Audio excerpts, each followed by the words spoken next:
ಏನೆಂದು ಕರೆಯುತ್ತಾರೆ? ತ್ರಿಭುಜ ಎಂದು ನಾಲ್ಕು ಬಾಹುಗಳಿಂದ ಆವೃತವಾದ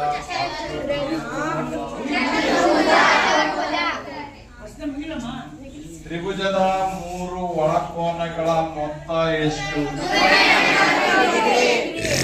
ಚತುರ್ಭುಜದ 4 ಒಳಕೋನಗಳ ಮೊತ್ತ ಎಷ್ಟು? ಒಂದು ಚತುರ್ಭುಜವನ್ನು ಒಂದು ಕರ್ಣವು ಎಷ್ಟು ತ್ರಿಭುಜಗಳನ್ನಾಗಿ ಮಾಡುತ್ತದೆ?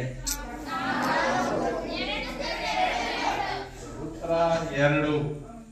ಒಂದು ಚತುರ್ಭುಜವನ್ನ ಒಂದು ಕರ್ಣ 2 ತ್ರಿಭುಜಗಳನ್ನಾಗಿ ಮಾಡುತ್ತದೆ.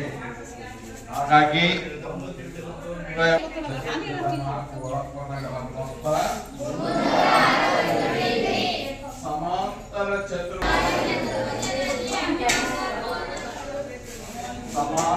ಚತುರ್ಭುಜದಲ್ಲಿ ಅಭಿಮುಖ ಬಾಹುಗಳು ಸಮ ಮತ್ತು ಸಮಾಂತರವಾಗಿರುತ್ತವೆ.